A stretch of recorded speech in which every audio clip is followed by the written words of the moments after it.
This is Jay and you are watching our channel Career Connect Services. So guys, बहुत सारे बच्चों का regular में डाउट पड़ रहा था कमेंट सेक्शन में, और उनका सिमिलर ही डाउट था कि कितने परसेंटाइल पे कौन सा गवर्नमेंट कॉलेज मिल जाएगा और मिनिमम कितने परसेंटाइल चाहिए किसी भी गवर्नमेंट कॉलेज को लेने के लिए यूपी सीईटी की काउंसलिंग में। यहाँ पे मैं स्पेसिफाइडली एकेटीयू के कॉलेज की बात करने वाला हूँ। वीडियो को आप बिल्कुल एंड तक देखना और ट्रस्ट मी कि आपको पूरा आइडिया हो जाएगा। मैंने प्रॉपर वे में इसको एक्सप्लेन किया है गाइस। तो सबसे पहले यार स्टार्ट करते हैं कि कितने परसेंटाइल पे कौन सा गवर्नमेंट कॉलेज मिलेगा आपको। थंबनेल को आपने बिल्कुल सही पढ़ा है गाइस। जो भी मैंने थंबनेल पे लिखा है बिल्कुल भी क्लिकबेट नहीं है। आपको मैं एकदम उसको प्रैक्टिकली सारी चीज़ों को एक्सप्लेन कर रहा हूँ। लास्ट 4 इयर्स का एक्सपीरियंस शेयर करूंगा आपसे।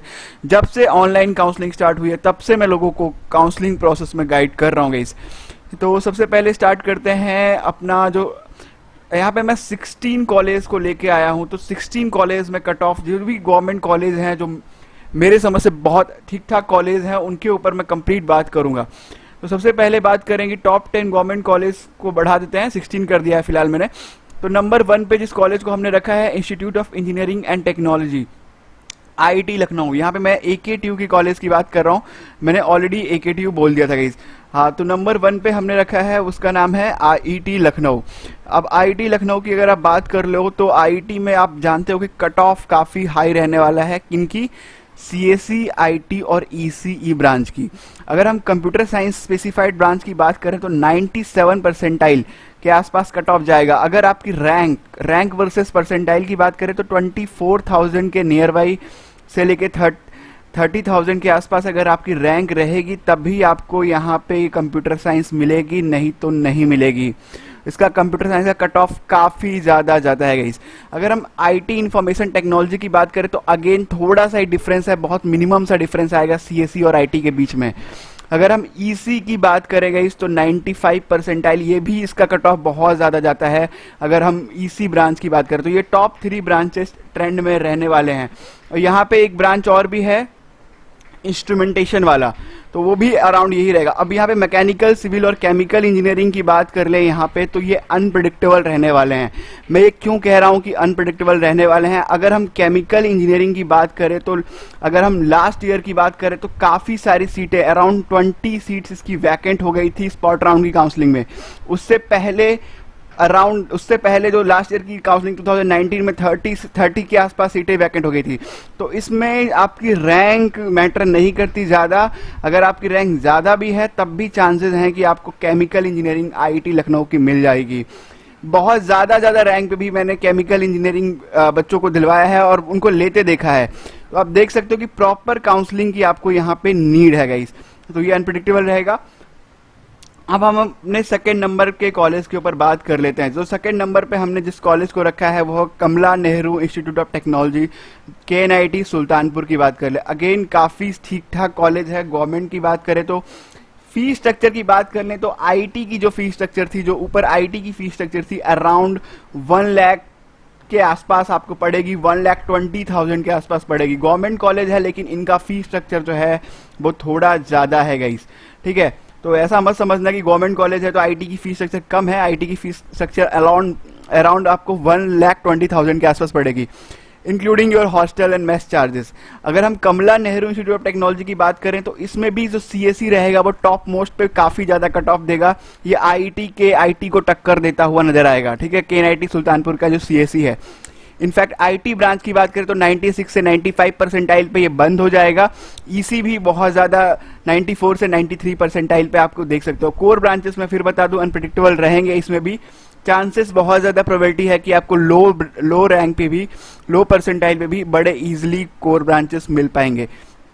उसके बाद जो हमने नंबर 3 पे जिस कॉलेज को रखा है उसका नाम है Bundelkhand institute of engineering and technology, BIET Jhansi के नाम से ये कॉलेज है एकेटीयू के अंदर। अगर हम इसकी बात करें तो सीएसई कंप्यूटर साइंस इंजीनियरिंग, इसका भी काफ़ी हाई कट ऑफ 96 से 95% अराउंड आप मान के चलो कि केएनआईटी सुल्तानपुर के सीएसई के बाद फिर अगर आप कट ऑफ देखोगे तो इसका सीएसई उतना रहता है। आईटी 95 परसेंटाइल और ईसी 94 से 92 परसेंटाइल। कोर ब्रांचेस अनप्रिडिक्टेबल है, आप इस पे ज़्यादा ध्यान मत दो गाइस, लेकिन आप मान के चलो कि 90 ये मैंने लिखा हुआ है। बट कोर ब्रांचेस का अनप्रिडिक्टेबल रहेगा इसके अंदर भी।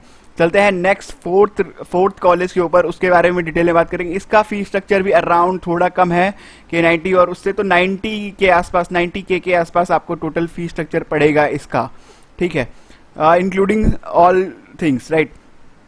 उसके बाद जो हम नेक्स्ट कॉलेज, जो हम नंबर 4 पे जिस कॉलेज को हमने रखा है वो है doctor Ambedkar institute of technology for handicapped UP. काफ़ी अच्छा कॉलेज है। यहाँ पे हैंडीकैप्ड समझ के ये मत समझ लेना कि ये 100% हैंडीकैप्ड के लिए रिजर्व होता है, नहीं। इसमें कुछ सीटें हैंडीकैप्ड के लिए रिजर्व होती हैं, ऑलमोस्ट 40% सीट्स आप कह सकते हो हैंडीकैप्ड के लिए रिजर्व होती हैं। बाकी जो 60% सीट्स है वो जनरल कैंडिडेट्स भी अप्लाई कर सकते हैं उसमें। लेकिन इसमें जो डिप्लोमा वाली सीट्स है उसमें 100% हैंडीकैप्ड के लिए ही है। लेकिन ये मैं बीटेक वाले डाटा की बात कर रहा हूँ यहाँ पे गाइस। अगर हम इसकी सीएससी की बात करें तो अगेन काफ़ी अच्छा इसमें सीएससी है, 93 परसेंटाइल पे बड़े इजीली आपको यहाँ पे सीएससी मिल जाएगा। आईटी की बात करें तो आप आईटी इंफॉर्मेशन टेक्नोलॉजी में देखोगे तो 92 परसेंटाइल पे आपको यहाँ पे मिलेगा बड़े आराम से। ईसी अगेन 90 परसेंटाइल तक भी मिल जाएगा, 92, 91 और 90 भी अगर आपका रहता है तो यहाँ पे आप आराम से ईसीई ले सकते हो। Doctor Ambedkar institute of technology, जहाँ के ईसी के लिए काफ़ी तगड़ा कॉलेज है ये, क्योंकि इसके अगर आप रिकॉर्ड चेक करोगे तो उसमें काफ़ी बच्चे जो हैं वो गेट क्वालिफाई किए हैं, काफ़ी जो बच्चे हैं वो इसमें से गेट क्वालिफाई हैं। तो एक पढ़ने वाला माहौल, गेट का अगर प्रिपरेशन आप करना चाहते हो तो मैं बताऊंगा कि AITA जो कॉलेज है आगे अगर आप गेट के लिए देखना चाहते हो तो काफ़ी अच्छा है गाइस, ठीक है। ओवरऑल अगर हम बात करें तो कानपुर में लाई करता है, तो आपको फैसिलिटीज़ भी अदर गवर्नमेंट कॉलेज के मुताबिक इसमें ज़्यादा मिल रही होंगी, क्योंकि अदर कॉलेजेस जो हैं वो इंटीरियर में भी हैं, तो इसका आपको ध्यान रखना है। नंबर 5 की तरफ मूव करते हैं गाइस, लिस्ट काफ़ी बड़ी है। नंबर 5 पे हमने जिस कॉलेज को रखा है उसका नाम है राजकीय इंजीनियरिंग कॉलेज अंबेडकर नगर। राजकीय इंजीनियरिंग कॉलेज अंबेडकर नगर जो कि एक गवर्नमेंट कॉलेज है, अंबेडकर नगर में इस्टेब्लिश्ड है, राइट। हमने इसको नंबर 5 पे इसलिए रखा है क्योंकि अगेन जो इसका आईटी इंफॉर्मेशन टेक्नोलॉजी है वो काफ़ी अच्छा माना जाता है राजकीय इंजीनियरिंग कॉलेज अंबेडकर नगर का। तो अगर हम इसके परसेंटाइल की बात करें तो 86 परसेंटाइल तक आपको चाहिए जेई के अंदर इसमें आईटी लेने के लिए, ठीक है। ईसीई आपको बड़े इजीली 80 अबव, अगर 82 भी है तो बड़े आराम से मिल जाएगा। कोर ब्रांचेस इसमें भी अनप्रिडिक्टेबल रहेंगे क्योंकि ज़्यादा परसेंटाइल पे भी बड़े इजीली मिलेंगे। और इसको मैं लास्ट में कोर ब्रांचेस के ऊपर 5 मिनट में, लास्ट के कुछ मिनटों में मैं डिस्कस करके आपको अच्छे से क्लियर कर दूंगा कि क्या क्यों मैं अनप्रिडिक्टेबल इनको कह रहा हूं। उसके बाद नंबर 6 पे जो अपने कॉलेज को रखा है उसका नाम है छत्रपति साहूजी महाराज यूनिवर्सिटी। ये एक अलग यूनिवर्सिटी है, AKTU के अंदर नहीं आती है, ये एक सेल्फ यूनिवर्सिटी है छत्रपति साहूजी महाराज यूनिवर्सिटी, जो कि अगेन काफ़ी सही है, काफ़ी अफोर्डेबल है। अगर हम इनकी फीस स्ट्रक्चर की बात करें तो अराउंड 60,000 रुपीज़ में आप अपना कंप्लीट फर्स्ट ईयर का बीटेक कर लोगे और पर ईयर आपको इतने ही चार्जेस देने पड़ेंगे। तो देख रहे हो आप कितना सस्ता है ये कॉलेज। ऊपर से अगर हम आईटी और सीएससी की बात करें, इसमें सीएससी भी है, 86 परसेंटाइल के अबव चाहिए आपको, 85 परसेंटाइल के अबव चाहिए अगर आपको आईटी चाहिए, 86 के आसपास ऊपर चाहिए अगर आपको सीएससी चाहिए। इसमें ईसी वगैरह इसमें 82 के अबव भी आपको बड़े इजीली मिल जाएंगे गाइस। कोर ब्रांचेस बाद में ही डिस्कस करेंगे, एक साथ डिस्कस करेंगे। तो ओवरऑल छत्रपति साहूजी महाराज यूनिवर्सिटी कानपुर में स्टैब्लिश्ड है और काफ़ी ठीक ठाक कॉलेज कंसिडर कर सकते हो आप इसको। उसके बाद नंबर 7 पे जिस कॉलेज को हमने रखा है वो है महात्मा ज्योतिबा फुले रोहिलखंड यूनिवर्सिटी, MJP रोहिलाखंड। तो MJP रोहिलाखंड भी नो डाउट अगर हम CSE वगैरह की बात करें, ये भी एक खुद की यूनिवर्सिटी है जो कि एक गवर्नमेंट यूनिवर्सिटी है यूपी के अंदर, जो AKTU से एफिलेटेड नहीं है। बट अगर हम इसकी बात कर लें तो फीस स्ट्रक्चर इसका बहुत ज़्यादा अफोर्डेबल है, मिनिमल है। आप मान के चलो कि 60 से 70K के आसपास आपका सारा खर्चा including your hostel, mess, other charges सब कुछ इसमें इंक्लूड हो जाएगा गाइज। अगर हम इसके CSE और IT के कट ऑफ की बात करें तो 83 से 85 परसेंटाइल पे बड़े इजीली आपको ये मिल जाएगा। EC की बात करें तो अराउंड 81 से 82 के आसपास बड़े आराम से आपको ये MJP रोहिलाखंड यूनिवर्सिटी मिल जाएगा। यहाँ पे मैं जितने परसेंटाइल की बात कर रहा हूँ ये जनरल कैटेगरी की जनरल परसेंटाइल की बात कर रहा हूँ, मैं यहाँ पे कोटा की बात नहीं कर रहा हूँ।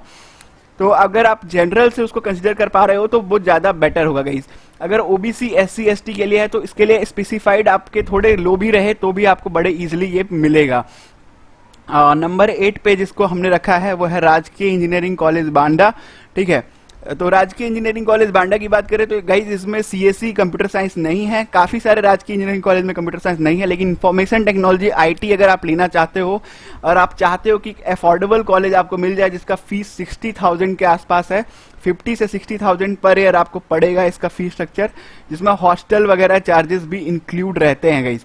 अगर हम थोड़ा सा बढ़ेगा, मेस वगैरह अगर इंक्लूड करोगे तो 10,000 के आसपास और बढ़ा के मान लो इसको, लेकिन इतना ही रहेगा।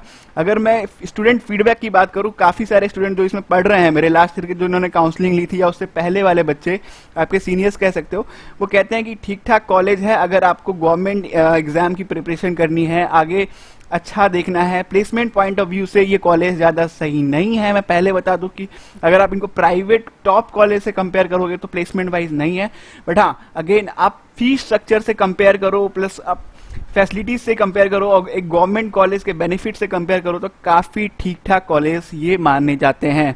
और ईसी की बात करो तो 76 परसेंटाइल पे आपको ईसीई बड़े इजीली मिल जा रही है। यहाँ पे जितनी भी रैंक है, मैं जनरल कैंडिडेट की बात कर रहा हूँ, यहाँ पे ओनली जनरल रैंक कंसिडर कर रहा हूँ, ठीक है, जनरल परसेंटाइल कंसिडर कर रहे हैं। नंबर 9 की ओर बढ़ते हैं। नंबर 9 पे हमने जिस यूनिवर्सिटी को रखा है वो लखनऊ यूनिवर्सिटी है। Lucknow university self government university है एकेटीयू के अंदर, सॉरी एकेटीयू के अंदर, यूपी के अंदर। ये एकेटीयू कॉलेज से एफिलेटेड नहीं, एकेटीयू यूनिवर्सिटी से एफिलेटेड नहीं, क्योंकि खुद की यूनिवर्सिटी है। अगर हम कंप्यूटर साइंस की बात करें तो इसका भी कट ऑफ काफ़ी हाई जाता है, 80 परसेंटाइल तक आपको कंप्यूटर साइंस इसमें मिल जाएगा, ठीक है। ईसी की बात करें तो 72 परसेंटाइल, 70 परसेंटाइल भी रहा आपको ईसीई बड़े इजीली यहाँ पे मिल जाएगा गाइस। फीस स्ट्रक्चर इसका भी कम है, अराउंड 70,000 के नियर बाय ही इसका कंप्लीट फीस स्ट्रक्चर है। तो आप देख सकते हो कि 60 से 70,000 वाले कॉलेज हैं ये, जहाँ पे आप आराम से 4 साल की बीटेक 2.5 के आसपास में कंप्लीट कर सकते हो, ठीक है। तो ये बेनिफिट है आपके पास गाइस। उसके बाद नंबर 9 की बात करें तो राजकीय इंजीनियरिंग कॉलेज कन्नौज हमने नंबर 9 पे रखा हुआ है, सॉरी ये नंबर 10 है, तो काउंटिंग आप देख लो। राजकीय इंजीनियरिंग कॉलेज कन्नौज ये भी काफ़ी ठीक ठाक है, इसमें सीएससी अवेलेबल है गाइस। तो सीएससी अवेलेबल है तो सीएससी का कट ऑफ 76 से थोड़ा सा वेरी करवाया है मैंने, 76 तक अगर आपकी परसेंटाइल रह जा रही है तब भी बड़े इजीली आपको सीएससी जो है यहाँ पे मिल जाएगी। कन्नौज की अगर बात कर लें तो ईसी अगेन ब्रांच करें तो 72 के आसपास अगर आपकी रहेगी तो मिल जाएगी। अराउंड फीस स्ट्रक्चर इसका वही है, 60,000 में आपका फर्स्ट ईयर में पूरा काम हो जाता है। तो ये काफ़ी अफोर्डेबल है as compared to other colleges, तो काफ़ी सस्ते फी हैं इनके। उसके बाद अगर हम नंबर 11 की बात करें तो हमने रखा है राजकीय इंजीनियरिंग कॉलेज सोनभद्र को, ठीक है। नंबर 11 पे हमने रखा है राजकीय इंजीनियरिंग कॉलेज आजमगढ़ को। उसके बाद जो अगर हम इसकी सीएससी की बात कर लें तो 74 से 76 परसेंटाइल पे इसमें सीएससी अवेलेबल है गाइस, आपको मिल जाएगी। ईसी की बात करें तो 70 परसेंटाइल पे आपको ईसीई आराम से मिल जाएगी। यहाँ पे जनरल कैंडिडेट की बात हो रही है, ठीक है। कोर ब्रांचेस की मैंने यहाँ पे बात नहीं किया, कोर ब्रांचेस को मैं सेपरेट डिस्कस कर लूंगा गाइस। इसके बाद हमने नंबर 12 पे जिस कॉलेज को रखा है राजकीय इंजीनियरिंग कॉलेज सोनभद्र को रखा है। अगर हम इस कॉलेज की बात करें तो अगर कंप्यूटर साइंस इंजीनियरिंग की बात करें तो 76 परसेंटाइल पे भी आपको बड़े इजीली कंप्यूटर साइंस मिल जाती है। ईसी की बात करें तो अगर आपको लेस देन 70 परसेंटाइल भी होगा तो भी बड़े इजीली आपको ईसीई यहाँ से मिल पा रहा होगा गाइस। और फी स्ट्रक्चर इसका भी अराउंड मान के चलो कि 55 से 65,000 के नियर बाई आपको पड़ेगी फर्स्ट ईयर की फी। हॉस्टल और मैथ चार्जेस अगर लगा दे तो थोड़ा सा 10,000 प्लस माइनस आप कर सकते हो, तो इससे ज़्यादा आपका नहीं पड़ेगा।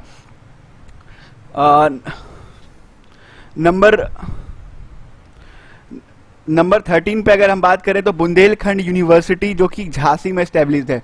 यहाँ पे बच्चों को डाउट रहता है बीआईईटी झांसी और बुंदेलखंड यूनिवर्सिटी झांसी। देखिए BIET Bundelkhand institute of engineering and technology Jhansi जो है वो एक कॉलेज है जो कि एकेटीयू के अंदर आता है, वो भी एक गवर्नमेंट कॉलेज है और ये एक गवर्नमेंट यूनिवर्सिटीज है जो एकेटीयू के अंदर नहीं आती, बट ये यूपीसीईटी के थ्रू काउंसलिंग करती है।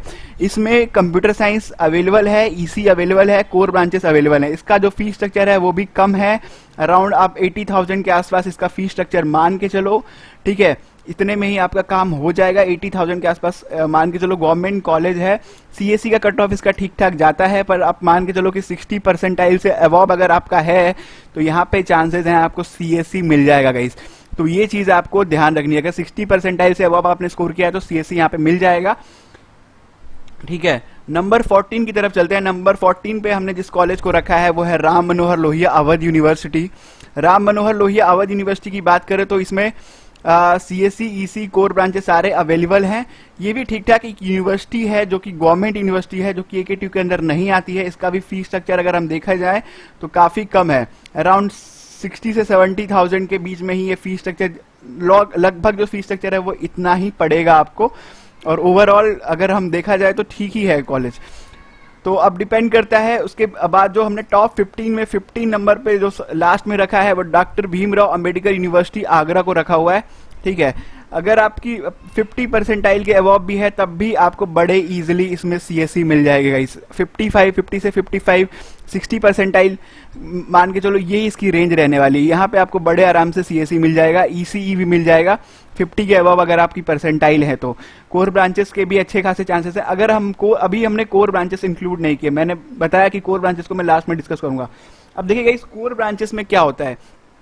अब जब काउंसलिंग प्रोसेस को आप समझते हो तो काउंसलिंग प्रोसेस में एक चीज है, उसको आपको बड़े ध्यान से समझना है गाइस।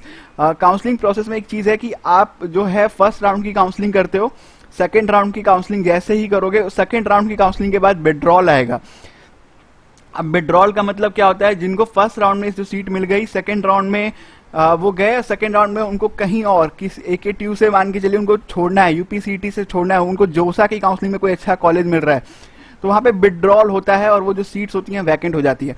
ऐसे करते करते कोर जो ब्रांचेस होते हैं उनकी मैक्सिमम सीटें जो होती हैं वो वैकेंट हो जाती हैं लास्ट राउंड के काउंसलिंग में, जिसको हम स्पॉट राउंड की काउंसलिंग कहते हैं और स्पेशल राउंड की काउंसलिंग कहते हैं। तो मैं आपको डेटा शो कर सकता हूं, लास्ट 3 to 4 ईयर का डाटा है मेरे पास, जब से मैं इस काउंसलिंग में पार्टिसिपेट लोगों की हेल्प कर रहा हूं, जब से ये पूरा प्रोसेस ऑफलाइन से ऑनलाइन हुआ था। 2016 के बाद ये पूरा प्रोसेस ऑनलाइन हुआ था, तब से मैं लोगों को इसमें गाइड कर रहा हूँ। तो आप मान के चलो कि मैक्सिमम जो स्टूडेंट्स होते हैं वो कोर ब्रांचेस को छोड़ देते हैं। तो अब होगा क्या कि कोर ब्रांचेस की मैक्सिमम सीट्स जो होती हैं स्पॉट राउंड में वैकेंट हो जाती हैं। तो अब क्या चांसेस हैं कि आपने अगर जो थंबनेल है वही मैं बात करता हूं यहाँ पे, कि अगर आपकी कोई भी परसेंटाइल बनती है, आपकी 30 परसेंटाइल ही लेट से बनती है, लेकिन अगर आपने 30 परसेंटाइल बनती है लेकिन आपने UPCET काउंसलिंग में पार्टिसिपेट किया तो जो वैकेंट सीट है वो आपको मिलेगी। क्यों मिलेगी? क्योंकि गवर्नमेंट की जितनी भी सीटें होती हैं वो रिजर्व होती हैं ओनली काउंसलिंग के लिए, रिजर्व होती है। उसमें कोई डायरेक्ट एडमिशन का कोटा नहीं होता, कोई मैनेजमेंट नहीं कोटा होता। 100% सीट्स आपकी काउंसलिंग के लिए रिजर्व होती हैं गाइस। तो आप समझ लो कि 100% सीट जब काउंसलिंग के लिए रिजर्व है तो काउंसलिंग में अगर वो सीटें बचती हैं तो एक राउंड स्पेशल राउंड बंद होगा, स्पॉट राउंड बंद होगा, उसमें ही बच गई तो स्पॉट राउंड 2 होगा, और उसमें भी बच जाती है तो स्पॉट राउंड 3 होगा, लेकिन उनको पूरा फिल करना होगा। तो अगर आप पार्टिसिपेट करते हो, आपकी नो डाउट 25 परसेंटाइल भी है, लेकिन आप पार्टिसिपेट कर लेते हो तो वो आपको कॉलेज अलॉट हो जाएगा। लेकिन अगेन मैक्सिमम चांसेस जो हैं इसमें अलॉट होने के वो आपको कोर ब्रांचेस हैं, चाहे वो केमिकल हो गया, मैकेनिकल हो गया, सिविल हो गया, इलेक्ट्रिकल हो गया। जब मैं कोर ब्रांचेस कहता हूं तो उसमें कुछ हद तक ECE काउंट करता हूं, कुछ हद तक, ठीक है। तो आप मान के चलो कि CSE IT ECE को मैं कोर ब्रांचेस कंसीडर नहीं करता, लेकिन कुछ हद तक ECE को मैं कहूंगा कि वो भी कोर ब्रांचेस है, क्योंकि ECE भी बहुत ज्यादा वैकेंट होती है। तो आपके मैक्सिमम प्रोबेबिलिटीज है कि आप काउंसलिंग में पार्टिसिपेट करोगे तो आपको ये सीटें अलॉट होगी। गाइस एक चीज आपको बहुत ध्यान देना है, वो चीज मैं लास्ट के अभी 1 मिनट में बताने वाला हूं आपको। काउंसलिंग का जो पूरा प्रोसेस है वो पेशेंस का है। आपको पता होना चाहिए कि आपको कौन से राउंड में पार्टिसिपेट करना है, किसका क्या कट ऑफ रहने वाला है, और मैं चॉइस फिलिंग एल्गोरिथम को कैसे फिल करूं। सबसे इंपॉर्टेंट है चॉइस फिलिंग एल्गोरिथम। अगर आपने फर्स्ट राउंड में ही चॉइस फिलिंग एल्गोरिथम को गलत फिल कर दिया, अगर आपके पास एडिट करने का ऑप्शन नहीं आया, तो आपको वही कॉलेज अलॉट होता रहेगा और लास्ट में जाके फ्रीज हो जाएगा, जबकि आपके पास चांसेस हैं कि आप उससे कहीं अच्छा कॉलेज ले सकते हो। तो इसी के रिगार्डिंग काफी बच्चों का सेम ऐसा ही रहता है। तो हमने काउंसलिंग प्रीमियम भी अपना रखा हुआ है, जो कि बहुत मिनिमल चार्जेस पे लोगों को हम गाइड करते हैं कंप्लीट काउंसलिंग प्रोसेस के लिए। यहाँ पे ऐसे बहुत से बच्चे हैं जो छोटी छोटी गलतियां कर देते हैं। तो मैं उन बच्चों को कहना चाहता हूं जो थोड़े से डाउट जो फील करते हैं, जिनको लगता है कि थोड़ी प्रॉब्लम हो जाएगी, वो हमसे कांटेक्ट कर सकते हैं गाइस। डिस्क्रिप्शन में डिटेल है, बहुत मिनिमल चार्जेस पे हम कंप्लीट काउंसलिंग गाइडेंस देते हैं जब तक कि कॉलेज अलॉट नहीं होता। Thank you guys for watching this video. अगर आपके जो भी रेलिवेंट डाउट होते हैं वो कमेंट सेक्शन में आप कमेंट करो, मैं चाहूंगा और जो भी मेरी टीम होगी हम रिप्लाई करेंगे उसका, ठीक है। और उसी के रिगार्डिंग अगर बहुत ज्यादा डाउट सिमिलर बनते हैं तो हम उस पर एक वीडियो भी बना देंगे। Thank you guys for watching this video, और चैनल को आप सब्सक्राइब कर दो जब तक आपको कॉलेज अलॉट नहीं हो जाता।